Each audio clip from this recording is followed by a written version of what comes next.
All right, a special interview in A Better Memphis now. In recent months, Memphis Animals Services has been closed due to a CDV outbreak. It's also known as canine distemper. The shelter reopened for adoptions and fostering just over 2 weeks ago, but remains closed for intake. Yeah, and joining us to talk about everything MAS provides is Interim Director Mary Claire Boris. Welcome. Thank you for having me. So glad to have you with us. First of all, for those that don't know what services MAS offers, can you describe some of them for us? Absolutely. So MAS is the only open intake shelter in Shelby County. What that means is we take animals not only from the Memphis city limits, but also from throughout the county. And we're the only one that never completely closes to intake. So, you know, there are a few of the smaller cities, Bartlett, Germantown, Collierville, they have animal shelters, but those are pretty small facilities. And so when they are closed to intake, we're still open. Right. I want to go over your resume just a little bit because we've known you in many other roles in local government. Here for the city of Memphis, you were a key player at Liberty Park, and you helped open the Memphis Sports Center over there at Liberty Park, and have been part of the strategic planning for all of that. And after that, you were also involved in the Orange Mound Library. And it's wonderful renaissance. And then quickly out to Raleigh, where you opened a major civic center out there. I do like a challenge. All right, so here it is, CDV, contagious serious disease. Definitely it forced you to close the shelter and do a deep clean throughout the entire shelter. What kind of impact does this kind of closure have on the shelter? Well, first, we're always trying to educate the public about canine distemper virus. It is a significant illness. It's highly contagious. It's sort of like if you were to take the worst parts of measles, COVID, and syphilis and put them in a blender, then you would kind of get to about what canine distemper is in dogs. So it's very dangerous. And unfortunately, it has spread throughout much of the Memphis community.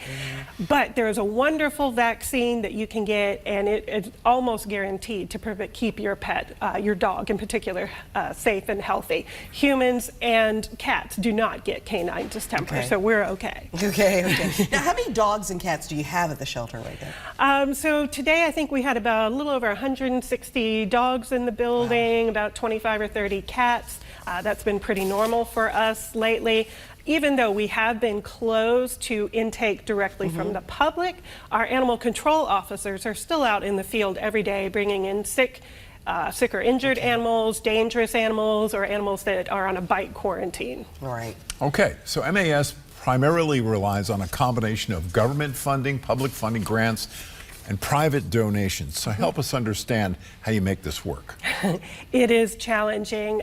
Compared to peer cities, we're not as well funded as many other shelters. But we have wonderful volunteers to supplement our staff levels.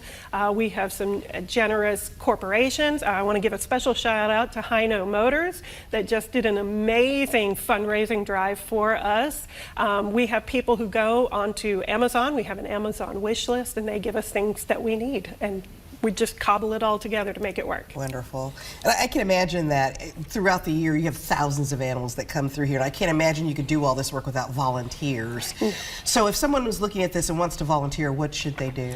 They should go to our website, which is memphisanimalservices.com. Actually, everybody should go to our website. If you've found a pet and you want to know what to do, if you've lost your pet, you should all go to the website. All of the pets that are in our care are actually visible on our website. But we do love our volunteers. They come in. We have what we call volunteer level 1, volunteer level 2. Level 1 volunteers come in and do things like laundry, dishwashing. We go through a lot of dishes and a lot of blankies.